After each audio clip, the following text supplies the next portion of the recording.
신약성경 292페이지입니다. 신약성경 292페이지 고린도후서 6장 8절에서 10절까지 말씀이 되겠습니다. 우리 다 찾으셨으면 신약성경 292페이지 다 찾으셨으면 우리 먼저 여러분들이 8절 읽어주세요. 8절 다 같이 읽습니다. 시작.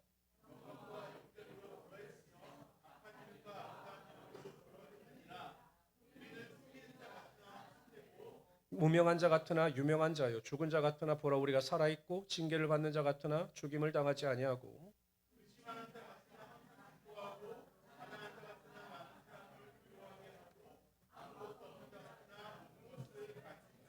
아멘.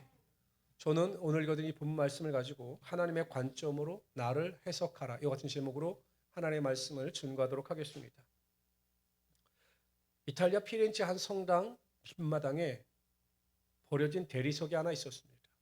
그 성당 안에 큰 대리석이 버려진 채 있었는데 이 대리석은 성당의 골칫덩어리였습니다.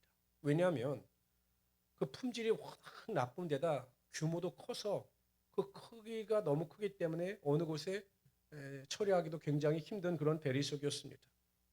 어느 날 한 청년이 나타납니다. 이 청년이 나타나서 그 성당에 이야기를 하기를 그 대리석을 나에게 주면 그 대리석을 가지고 내가 조각을 하고 싶다 이렇게 제안을 했습니다. 이 청년이 메디치 가문, 그 당시에 그 피렌체 성당에 큰 영향을 끼치고 있는 그 메디치 가문의 후원을 받는 유명한 종합가였기 때문에 담당자는 허락을 했습니다. 그리고 워낙 이 질이 좋지 않은 대리석이니까 뭐 작품이 대작이 나올 리가 있겠느냐라고 기대도 하지 않았습니다. 오히려 이 조각이 완성되면 사람들의 눈에 다 잘 띄지 않는 곳에 이렇게 숨겨놓고 필요한 사람만 볼 수 있게 해야 되겠다라고 그 장소까지도 다 살펴놓았습니다. 그래서 3년의 시간이 흘렀습니다.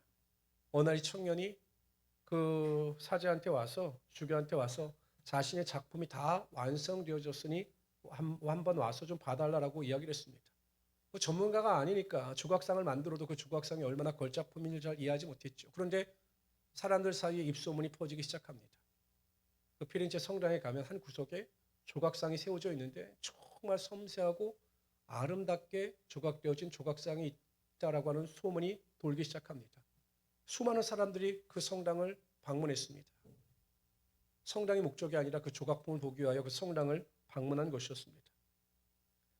나중에는 이게 완벽한 그 작품을 소수의 사람들만이 볼 것이 아니라 일반 사람들도 볼 수 있도록 사람들이 잘 보이고 잘 모이는 곳에 전시하는 것이 좋지 않겠느냐라고 하는 의견이 모아졌습니다.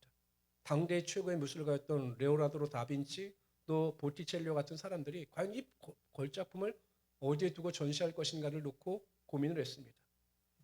그러다 내린 결론이 모든 사람들이 잘 볼 수 있는 시청 앞으로 이 조각품을 옮기자라고 하여 그 시청 앞으로 그 조각품을 옮기게 됩니다. 이 작품이 어떤 작품이냐? 미켈란젤로가 20대에 완성한 다비드 조각상입니다. 들어보셨나요? 다비드 조각상. 한 번이라도 보셨나요? 이 다비드가 원래 다윗이라는 뜻입니다. 그러니까 다윗을 데이비스로 영어로 번역했고 이 데이빗이 바로 다비드상이 되는 거죠. 20대 때 이 조각상을 완성한 거죠. 나중에 미켈란젤로가 그렇게 고백을 합니다. 나는 그 대리석을 보는 순간 그 속에서 다비드가 뛰쳐나오는 것을 보았다라고 이야기를 합니다. 일반 평범한 사람들은 그 대리석을 볼 때 정말 품질이 좋지 않은 돌이다, 쓸데없는 돌이다, 대리석이다 이렇게 생각을 했지만 여러분 이 미켈란젤로의 관점에서 보면 최고의 걸작품이 나올 수 있는 최고의 선물, 최고의 대리석이 될 수가 있었던 거죠.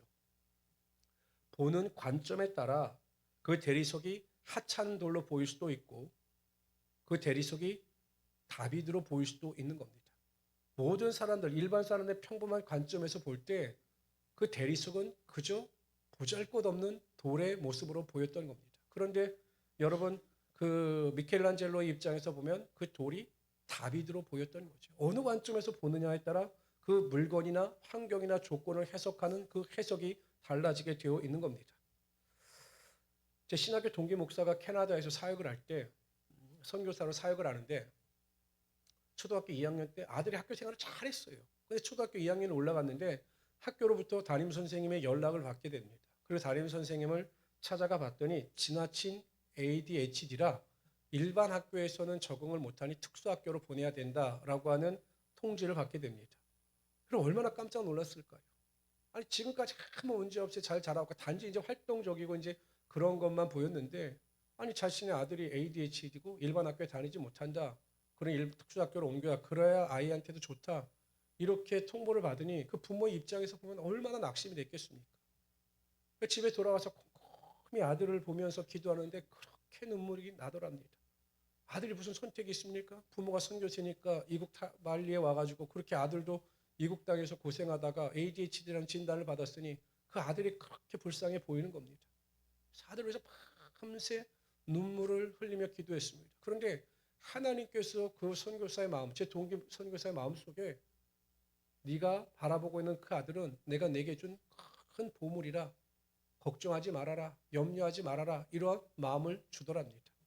그러니까 선생의 입장에서 보면 ADHD인데 하나님이 주신 마음을 가지고 아들을 보니 보물이고 정상적인 아이였던 거죠. 그래서 특수학교로 옮기지 아니하고 그 아들을 위하여 기도하면서 더 아들을 섬기고 다듬어 갔습니다. 여러분 반전이 일어납니다. 이 아이가 5학년이 되었는데 검사를 했는데 영재 판정을 받은 겁니다. ADHD가 아니었던 거예요. 영재였던 건데 평범한 선생님의 눈에는 그것이 문제거리로 보였던 겁니다. 그래서 여러분 특수학교 좋은 학교에 가서 시카고에서 유명 대학교 나오고 지금 미국 굴지 회사에 취직하여 잘 다니고 있습니다. 그러니까 어느 관점에서 보면 ADHD일 수도 있고 어느 관점에서 보면 영재일 수도 있는 것입니다. 여러분 그 자동차 어떤 자동차가 제도되었을 때 그 자동차에 대해서 가장 잘 아는 사람은 자동차를 제조한 사람입니다. 그렇죠? 자동차를 만든 사람이 그 자동차에 대해서 가장 잘 압니다. 근데 여러분 어떻습니까? 우리는 누가 만드셨습니까? 하나님이 우리를 만드신 겁니다. 하나님께서 우리의 창조자가 되어주시고 하나님께서 우리의 삶의 주인이 되어주십니다. 내가 나를 정말로 잘 아는 것 같지만 내가 나를 아는 것보다 나를 더 잘 아시는 분은 바로 하나님이 되시는 거죠.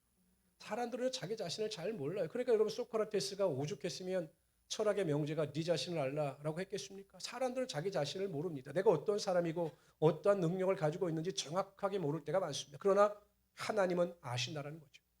그렇기 때문에 우리가 어떠하든지 내 관점에서 나를 판단하고 내 삶을 해석할 것이 아니라 하나님이 주시는 마음을 가지고 하나님의 관점에서 내 삶과 나를 해석해 나갈 때 우리가 이 땅에서 하나님의 은혜와 축복을 누리며 살아갈 수 있게 되는 것입니다.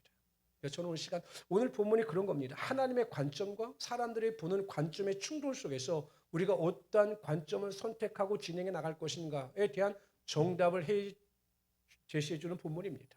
첫 번째로요. 우리는 어떠한 사람이냐? 하나님 관점에서 보면 속이는 자 같으나 참된 자라고 하였습니다. 우리를 속이는 자 같으나 참된 자라. 이렇게 사도 바울이 고백하게 된 배경이 있습니다. 여러분 그 당시 고린도 교회는요. 놀라운 은사와 능력이 나타나는 교회였습니다.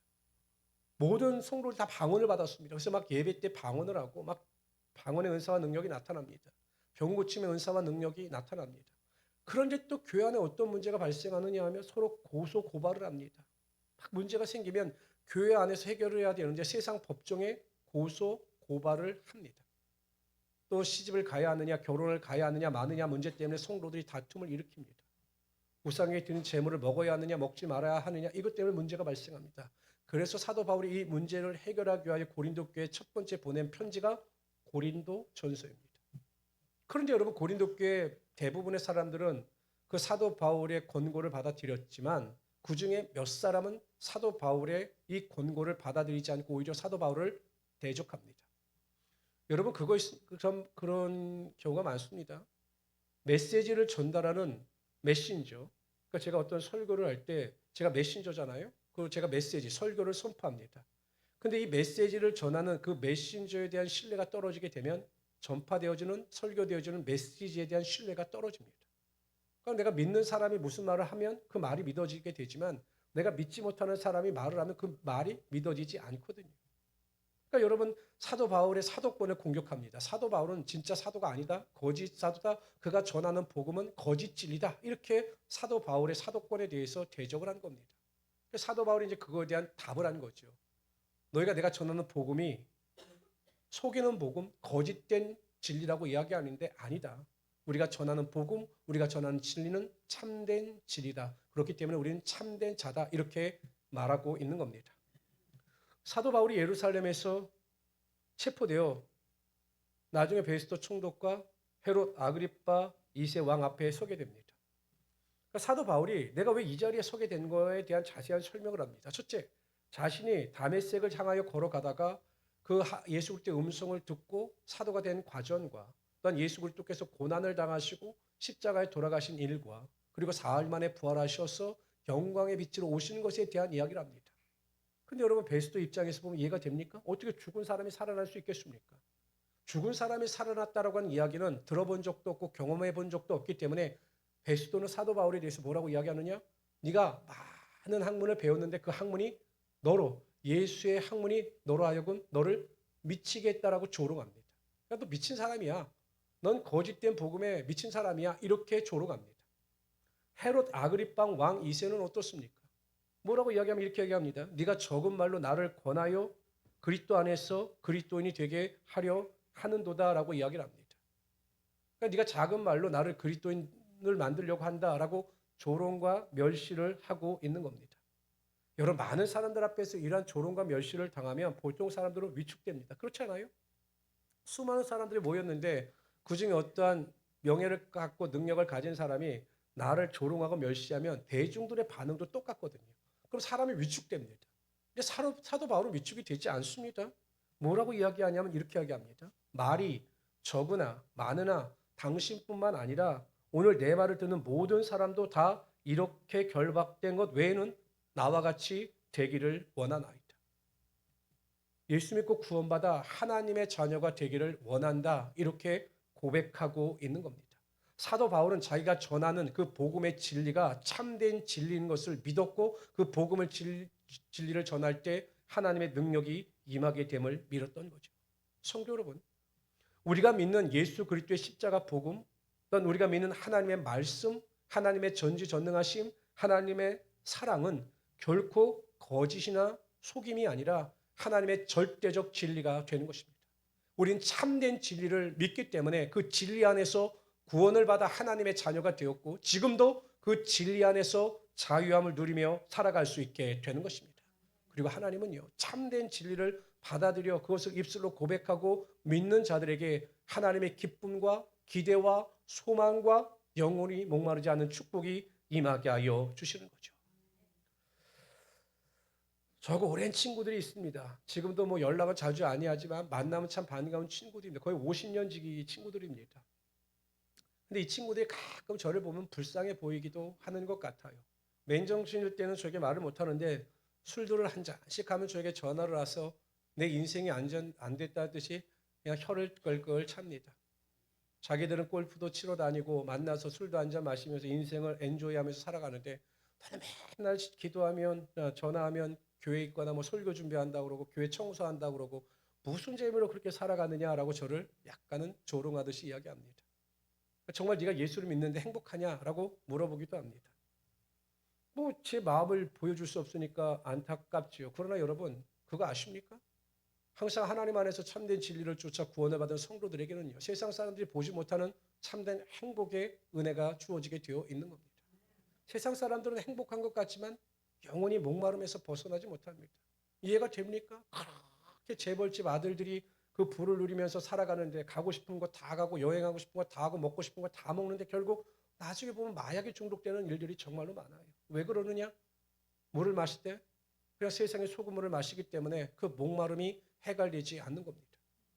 예수님께서 요한복음 4장 14절에 보면 내가 주는 물을 마시는 자는 내가 주는 물 참된 진리 복음의 진리를 마시는 자들은 영원히 목마르지 아니하리니 내가 주는 물은 그 속에서 영생하도록 솟아나는 샘물이 되리라. 성도 여러분, 여러분들이 참된 진리를 믿고 있기 때문에 그 참된 진리 안에 거하고 있기 때문에 말씀과 복음의 진리 안에 거하고 있기 때문에 이렇게 예배를 드리는 것이고 그러한 참된 진리를 믿는 자로서 나를 인식할 때 하나님의 영원한 기쁨과 목마르지 않는 하나님의 축복의 능력이 우리의 삶 가운데 임하게 되는 것입니다. 그래서 여러분 하박국 선지자의 고백처럼 무화과 나무가 무성치 못하며 밭에 식물이 없으며 포도에 열매가 없으며 감람나무에 소출이 없어도 나는 하나님으로 인하여 기뻐하고 하나님으로 인하여 구원해 하나님으로 인하여 즐거워한다라고 하는 고백이 흘러 넘칠 수 있게 되는 것입니다.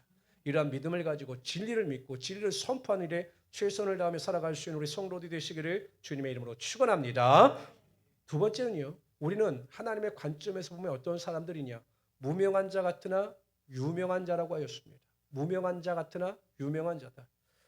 메슬로라고 하는 학자가 인간의 욕구를 5단계로 구별했습니다. 인간의 욕구는 가장 낮은 단계로부터 가장 고성한 단계까지 발전해 나간다는 것입니다. 첫 번째 인간의 단계는 생리적 욕구가 있다는 겁니다. 먹고 마시고 자고 즐기는 것. 그저 육체의 욕심을 쫓아 사는 이 생리적 욕구가 가장 기본적인 욕구라는 겁니다. 두 번째 욕구는 안전의 욕구입니다. 여러분 먹고 사는 것이 안정이 되면 사람은 좀 더 안정된 삶을 살아가기를 원합니다.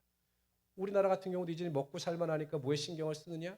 이제 집에 내가 좀 더 안전하고 안락한 집에. 그래서 인테리어를 신경 쓰고 또 사람들이 건강을 신경 써서 그렇게 건강검진을 받고 건강에 신경 쓰는 거죠. 여러분 50년대 60년대 우리나라가 먹고 살기 힘들 때 어떤 사람들이 건강에 신경을 쓰고 건강검진을 받고 했겠습니까? 못했어요.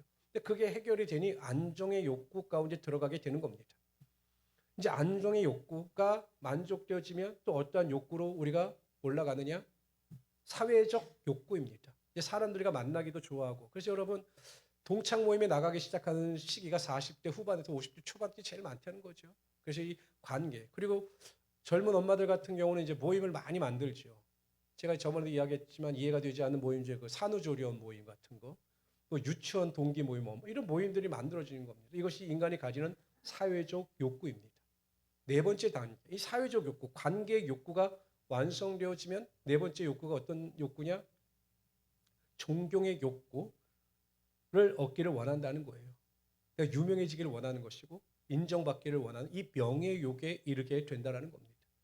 여러분 물질욕보다 더 강한 게 명예욕입니다. 저도 항상 목회를 할 때 선배들에게 들었던 경고해야 될 일 중에 하나가 명예욕입니다. 명예욕. 물질보다 더 무서운 것이 명예욕을 조심해라 이렇게 이야기를 합니다. 마지막 단계 가장 고차원적인 인간의 욕구가 자아 실현의 욕구입니다. 무엇인가 내 자아를 실현하기 위해서 일을 하는데 생존을 위해서 일을 하는 것이 아니라 내 자아를 실현하기 위해서 좀 더 발전적인 것을 추구하는 단계죠. 뭐 예를 들어 내 어떤 업무를 더 효율화시키기 위해서 내가 영어에 집중한다든지 요즘 같은 경우는 이제 운동에 집중하는 분들이 많더라고요. 이것이 자아 실현의 욕구입니다. 그래서 이 메슬로는 이 자아 실현의 욕구를 이룬 자들을 자아 실현자라고 하며 가장 고차원적인 욕구를 이룬 가장 고상한 인간군에 속한다라고 결론을 내리고 있습니다. 제가 이 메슬로의 5단계 욕구를 강조하는 여러분 보세요. 존경의 욕구, 유명해지고자 하는 욕구가 인간의 욕구 중에서 네 번째 욕구, 가장 고차원적인 욕구 중에 하나입니다. 가장 인간이 갈망하는 욕구 중에 하나라는 거죠. 가끔 제가 이제 이렇게 TV를 보고 있으면 유명한 아이돌이나 또 뭐 임영웅 씨 같은 경우 막 밖에 나가면 어떻습니까? 막 사람들이 막 알아봐주고 막 사인해 달라고 그러고 막 환하고 난리 나지 않습니까? 막 현수막을 플래카드 흔들면서 뭐 임영웅 이러지 않습니까? 어떻게 여러분 그렇게 살아가고 싶으십니까? 막 나갔는데 막 임두혁 막 이러고 막 사인해 주세요 막 그렇게 살아가고 싶습니까? 뭐라고 그래요? 그렇게 못해서 그렇지. 나 그랬으면 좋겠습니다. 막 음식점에 가면 막 임재과 밥 먹어 막 이러고 그랬으면 좋을 것 같아요. 근데 우리가 그러지 못해요. 우리는 유명한 자가 아니라 무명한 자이기 때문입니다.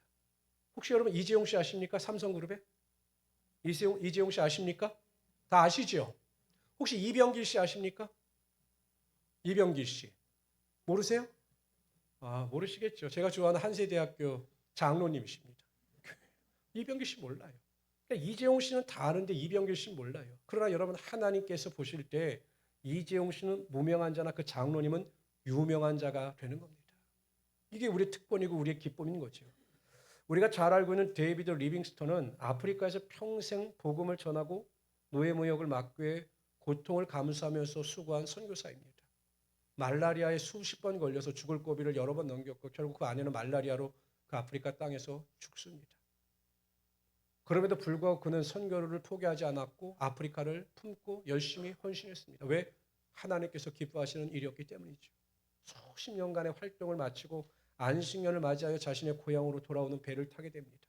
마음이 설레었습니다. 내가 보고 싶었던 사람들, 정들었던 사람들 보는 것에 대하여 마음이 설레었습니다.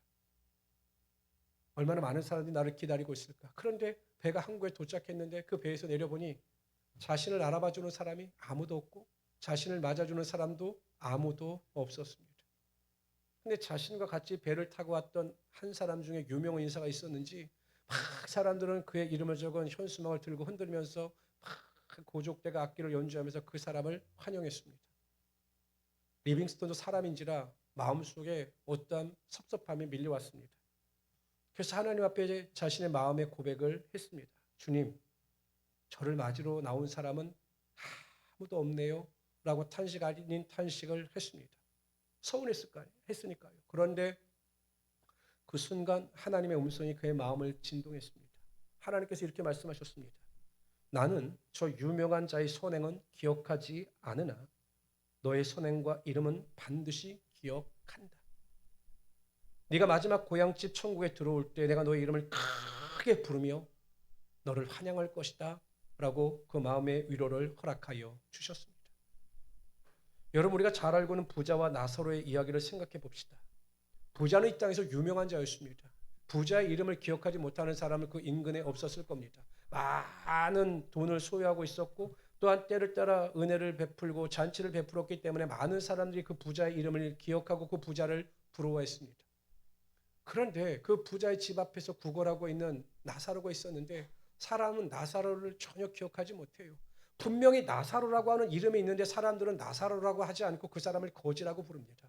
나사로를 볼 때마다 거지 이야기를 합니다. 그러나 그 부자 앞에서는 허리를 굽신거리면서 그 이름을 부르고 또 그 이름에 대하여 굉장히 높여 부릅니다. 죽었습니다. 근데 여러분 보세요. 성경 어디에도 부자의 이름은 기록되어져 있지 않습니다. 사람들은 그를 유명한 자로 인정했으나 하나님은 그 이름을 기억할 이유조차 모르셨던 거죠. 그 성경에 보면 부자의 이름이 없어요. 그러나 나사로의 이름은 기록되어져 있고 결국 나사로는 그 천사의 품에 이끌려 나군에 이르러 아브라함의 품에 거하는 하나님의 은혜를 경험하게 되었던 겁니다. 제가 좋아하고 제가 때로는 많이 암송하는 성경 구절 가운데 하나가 이사야서 49장 16절입니다. 다 같이 한번 읽어봅시다. 읽습니다. 시작.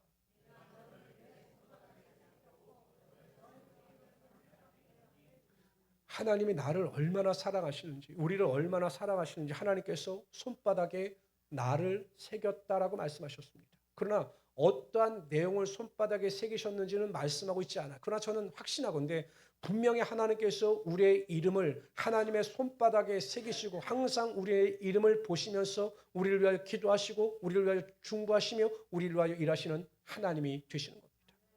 저도 아침마다요, 우리 성도님들이 저에게 써주신 기도 카드가 있거든요. 그럼 저는 항상 그 기도 카드에 나와 있는 이름을 호칭을 불러가면서 우리 성도님들 한 사람 한 사람을 위해서 기도합니다. 저는 그렇게 여러분들의 이름을 불러가면서 기도할 때 이 본문 말씀이 생각나는 거죠. 하나님께서 손바닥에 새기시는 거예요. 저는 기억력이 부족해서 기록되어진 그 기도 제목을 놓고 기도하지만 하나님은 손바닥에 우리의 이름을 새기시고 우리의 모든 형편을 다 잘 아시기 때문에 우리를 지키고 보호하시며 하나님의 은혜를 베푸시는 하나님이 되신다는 겁니다. 그렇기 때문에 우리는 무명한 자가 아니라 유명한 자입니다. 항상 하나님께서 우리를 기억하시고 가까이 하기를 원하시는 하나님의 위대한 자녀들이 된다는 것입니다. 저는 이러한 믿음을 가지고 항상 자부심을 가지고 나는 하나님께 대하여 유명한 자다라고 하는 믿음 가운데 승리하며 살아갈 수 있는 하나님의 귀한 성도들이 되시기를 주님의 이름으로 축원합니다. 세 번째로요. 우리는 죽은 자 같으나 보라 우리가 살아있고 징계를 받는 자 같으나 죽음을 당하지 아니하는 자라고 하였습니다. 죽은 자 같으나 살아있습니다. 다 죽은 줄 알았는데 살아있습니다. 징계를 받아서 고통 가운데 쓰러질 것 같은데 보면 죽음을 당하지 않고 다시 일어섭니다. 사도 바울이 루스드라에서 복음을 증거하였습니다. 엄청난 기적과 능력이 나타납니다. 그런데 이 사도 바울의 기적과 능력을 달갑지 않게 여겼던 유대인들, 특히 안디옥과 이고니온에서 온 유대인들이 사도 바울의 사역을 방해합니다. 그러다 큰 일이 벌어집니다. 이들이 자신의 감정을 추스리지 못하고 돌로 사도 바울을 쳐 죽인 겁니다. 깜짝 놀랐을 것입니다. 근데 여러분 더 안타까운 사실은 그 사도 바울 옆에서 사도 바울을 도와주던 사람들조차 두려워해 그들을 다 떠나갔습니다. 와보니 피투성이가 된 채 그냥 죽음만이 남아있는 겁니다. 사람들은 그 사도 바울의 죽음, 시신을 가지고 성 밖으로 나가 아마 쓰레기 버리는 곳에 그냥 던져버린 것으로 보여요. 그 사도 바울을 추종하던 사람들이 사도 바울 그 시신 앞에 둘러섰습니다. 이걸 어떻게 하느냐? 이걸 어떻게 시신을 어떻게 해야 하고 어떻게 장례해야 하는지 정말 몰랐습니다. 여러분 놀라운 일이 벌어집니다. 죽었던 사도 바울이 벌떡 일어납니다. 얼마나 놀랐을까요? 막 피 흘리고 피투성이 됐던 그 시신이 벌떡 일어납니다. 그런데 갑자기 다시 루스드라 성으로 들어갑니다. 복음을 전가하기 시작합니다. 받은 사명이 너무 크기 때문에 죽음의 위험마저도 그 사도 바울의 열정과 사명감을 감당하지 못했던 겁니다. 죽은 자 같으나 다시 살아나는 하나님의 능력을 사도 바울이 경험하게 된 것입니다. 고린도 후서 1장 8절에 보면 사도 바울이 이렇게 고백합니다. 심한 고난을 당하여 살 소망까지 끊어지고. 여러분 우리가 소망이 끊어지면 너무 문제나 어려움 가운데 중압감을 느끼게 되면 사람들은 자살을 선택합니다. 살고 싶지 않았을까요? 정말 죽고 싶지 않았을 겁니다. 그런데 그 고난과 절망이 절대적 절망이 죽음보다 낫다고 선택하여 죽음을 선택하는 겁니다. 바로 사도 바울이 그러한 위기와 고난 가운데 처해 있었던 겁니다. 그러나 사도 바울은 그럼에도 불구하고 그 살 소망까지 끊어진 상황 가운데 믿음을 가지고 나아감으로 다시 전세가 역전되는 하나님의 은혜와 능력을 경험하게 되었던 것입니다. 저는 목회를 하면서 가장 어려운 일 중에 하나가 무엇이냐면 성도들의 삶에 일어나는 모든 일에 대하여 저도 도저히 알 수가 없다는 거예요. 성도들이 당하는 고난이나 환난을 접할 때마다 제가 입술로는 그분들에게 어떠한 대안을 제시하고 신앙적 상담을 해드리지만 제 마음속에도 여전히 이해가 되지 않는 하나님의 섭리, 하나님의 주권이 있습니다. 아니 왜 도대체 이런 분에게 이런 일이 일어나야 하는가? 왜 이런 분에게 이러한 고난이 나타나야 하는가? 왜 이분이 이러한 징계를 당해야 하는가? 도저히 제 짧은 인간의 상식과 믿음으로는 이해가 되지 않는 상황이 너무나 많습니다. 입술로는 잘 될 겁니다. 걱정하지 마십시오라고 말하지만 제 마음속에 있는 이해되지 않는 그 갈등으로 인하여 심한 어려움을 당할 때도 많이 있습니다. 그러나 여러분 우리가 믿는 것이 하나 있지 않습니까? 그럼에도 불구하고 하나님은 그 징계와 고난 가운데 우리를 일으키시며 가장 좋은 일로 가장 완전한 길로 인도하시는 하나님이 되신다는 것입니다. 그래서 성경은 이렇게 말씀하십니다. 시편 37편 24절에 보면 그는 넘어질 수 있어요. 우리 넘어질 수 있어요. 의심되고 낙심이 되면 넘어집니다. 실망도 합니다. 예배의 자리에서 멀어지기도 하고 기도의 자리에서 또 멀어지기도 합니다. 그러나 그것이 끝이 아니라는 것입니다. 우리가 넘어질 수 있으나 엎드려지지 아니함은 신앙을 포기하지 아니함은 여호와께서 그의 손으로 붙드심이로다. 하나님은 여전히 고난과 환난의 절망 속에서도 우리를 붙들고 계시는 하나님이 되신다는 거예요. 잠언서 24장 16절에 보면 대저 의인은 7번 넘어질지라도 다시 일어나려니와 악인은 재앙으로 말미암아 엎드려지느니라. 7번은 완전수입니다. 딱 7번 넘어지면 다시 일어난다라고 하는 의미가 아니라 우리가 넘어지더라도 다시 일어날 수 있는 은혜와 능력이 우리에게 있다는 것입니다. 왜요? 하나님께서 우리를 붙잡고 계시기 때문입니다. 우리가 포기하지 아니하면 그럼에도 불구하고 우리가 겨자씨만한 믿음을 가지고 하나님께서 나를 도와주셔서 이 절망과 절대 절망의 상황 가운데 나를 인도하심을 믿습니다라고 믿음을 전진해 나갈 때 다시 살아나는 역사와 능력이 우리 삶 가운데 나타나게 되는 것입니다. 이런 믿음을 가지고 절망을 절망으로 여기는 자들이 아니라 절망 안에서 소망을 노래하며 그 절망 안에서 하나님의 능력을 맛볼 수 있는 우리 성도들이 되시기를 주님의 이름으로 축원합니다. 저는 가끔 성도들을 상담하다가 성도들에게 드리는 말씀이 있습니다. 어떤 성도님들은 저에게 와서 그런 말씀을 하십니다. 목사님, 저는 엄마로서 참 부족한 것 같아요. 목사님, 저는 그냥 직장 생활이나 이런 데서 정말 부족하고 참 어리석은 것 같아요. 저는 정말 하나님의 영광을 가리우는 것 같아요. 라고 말씀을 하시는 분들이 있어요. 상담을 하시는 분들이 있어요. 근데 제가 보기에는 안 그래요. 절대 그런 분이 아닙니다. 하나님도 그렇게 평가를 하지 않으실 겁니다. 그럼 저는 그분에게 조용하게 이렇게 말씀을 드립니다. 집사님은 집사님이 생각하시는 것보다 집사님을 생각하시는 것보다 훨씬 더 괜찮으신 분이십니다. 라고 이야기를 합니다. 이것이 하나님의 마음이고 하나님의 관점입니다. 하나님은 내가 나를 생각하는 것보다 나를 더 사랑하시고 내가 나를 아는 것보다 더 많이 나를 아십니다. 하나님은 내가 나를 괜찮다고 생각하는 것보다 더 괜찮은 사람으로 인정하시고 나를 품어주시는 하나님이 되신다는 것입니다. 성도 여러분, 항상 나의 시각으로, 나의 관점으로 내 자신을 보셔서 낙심하시지 마시고 항상 하나님의 마음을 품고 하나님의 마음으로 내 자신을 바라볼 수 있기를 바랍니다. 나는 참된 자입니다. 그리스도의 복음을 믿음으로 받아들여 그 진리 안에서 자유함을 얻은 하나님의 자녀 천국 백성이 된 자들입니다.